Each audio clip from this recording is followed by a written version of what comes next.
दिनै अखा हानायखायसो हानाय अब्लाबो बियो जाहैबाय लोंनायनि थाखाय बाहायजाथाव नङा दैया अखानि दैया। दा बेवहाय खोथाया जाहैबाय सेरफांगुरि ओनसोलनि ओरै एसे साहा माने क'क्राझार डिस्ट्रिक्टनि सिङाव सेरफांगुरि ओनसोलानो गोलैबाय आरो बेवहाय दैयानो गैला लेयारा खमायलांजोब्बाय। दा दै गैयाबाथ' माबादि प्रलय जायो बेखौ मिथिखायो गायस नोंथांमोन आरो रायजो राजा नोंथांमोन जे बेवहायबो बिदिनो प्रलय जादों हालाय हाफाय मोसौ मोसा जिब जुनारनो लोंनो गैया गावसोरनो लोंनो गैया दुगैनाय जि सुनायफोरखौथ' बाद होदो। दा बिराद कठिन जानानै दङ बे ओनसोलाव। दा बेवहाय सरखारनिफ्राय टेङा दै टेंकिया रेगुलार थांनांगौ आरो दिनै माबादि बेवहाय सरकारा बिटिआर सरकारा हेल्प होदों आसाम सरकारा माबादि हेल्प होदों भारत सरकारा माबादि दाथ' सरकार गैथ'वा माबादि हेल्प जादों बिनि सोमोन्दै दिनै भिडिअ'आव मोजाङै सावरायगोन।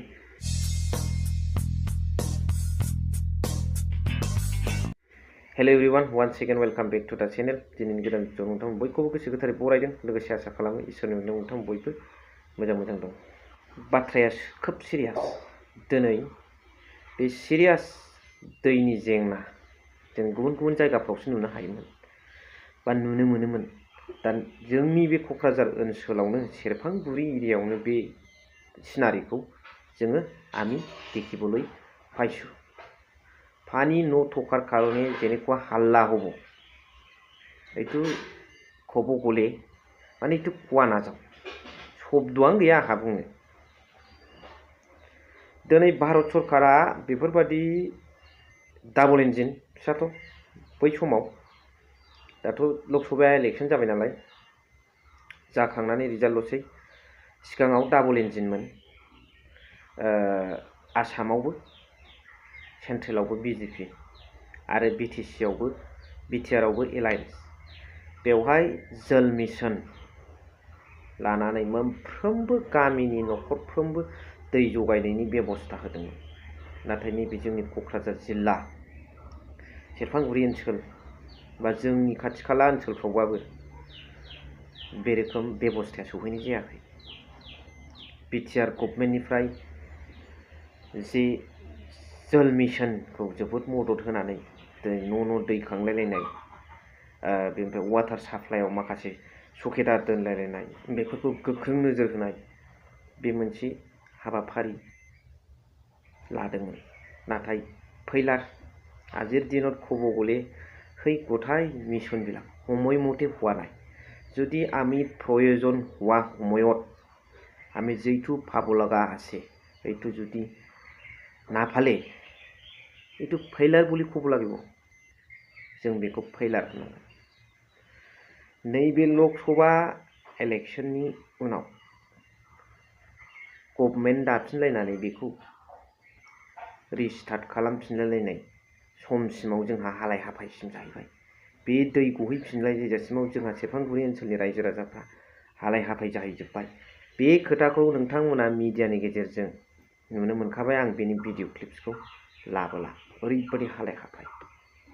दा बेवहाय दै टेंकि सौहैदों मोनसे मोननै समय मथ' बेवहाय रेगुलार जेसेबां बिथांमोना गुबुन मुवा बेसादफोरनिफ्राय गुबुन सय सम्पथिनिफ्राय फरेस्ट रयेल्टिफोरनिफ्राय आसाम सरकारा टेक्स लाङो जोंनिफ्राय। जोंथ' ओरैनो थांनानै थाया नङा होमबा टेक्स हरो जों जथेस्थ' रोखोमनि बिथांमोना टेक्स इम्प'ज खालामो। दा बेवहाय बेखिनि नैबे ओनसोलाव जोंनि दा मिडियायाव फैनायफोरनि गेजेराव बिथांमोना दैजों बिराद प्रब्लेमजों मोगा मोगि जानानै जुजिनांगासिनो दं मेगनाव मोदै खुगायाव खुदै। दा बेवहाय बिथांमोना निरन्तर जोबनो रोङै दैनि बेबस्था खालामनानै होनांगौ। खारना ओरैनो नङा जोंबो मेरला टेक्स हरबाय बेजोंनो दिनै गभर्नमेन्टआ टेक्स हरनानै जोंखौ नायफिनाब्ला बेजोंनो दिनै गभर्नमेन्टआ कौटि थाखा आरजिनानै जोंखौ नायनो बेंनो थाखाय माखासे पेकेज बानायना हरो। थिग बिदिनो नैबे दैनि समस्याखौ राजखान्थियारि नङालै बियो दैनि समस्या बेखौ रावबो जाहाथे दैदेनगिरिफ्राबो पलिटिशियानफ्राबो जोंनि अर्गानाइजेसनफ्राबो जाहाथे राजखान्थियारि नोजोरजों जाहाथे दानायथों। इसोरनाव आरज गाबनाय लोगोसे जोंनि गभर्नमेन्टनि जेखिनि हाथाव जे खामानिफोर बेखौ जोंनि माखासे गभर्नमेन्टनि मावथि बिथांमोना मावनाय बेखौ आङो आरज खालामहरबाय जे बे बुस्थुआ थाब समाधान जानांगौ। नैबे दैज्लां समफ्राव मोनहैनो हागौ, दैनि लेयारा दावखोनो हागौसो मोजाङै मिथिजोबा मोनगोन ना मोना, नाथाय बेबादिबो चिरस्थाय थाबाय थानाय नङा खोमा। दा बाथ्राया जाहैबाय बिसिनि थाखाय दुगैनो लोबनो समय मथे जानो लोंनो जिब जुनार फिसियो बिथांमोननि थाखायबाबो गासैखौबो लानानै जथेस्थ रोखोमनि टाइम मथ' दैया सौहैनांगौ।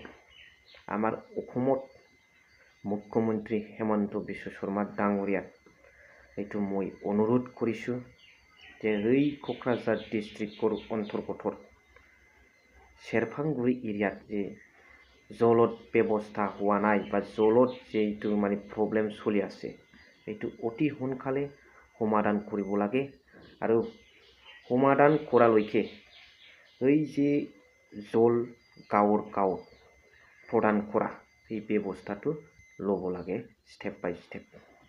बेखौनो आं आरज खालामहरबाय हेमন্ত बिश्व शर्मा सारनाव। दा बिथाङा मा स्टेप लायो नेगोनसै, बेनिफ्राय गोदान आपडेट्सखौ होफिनसै।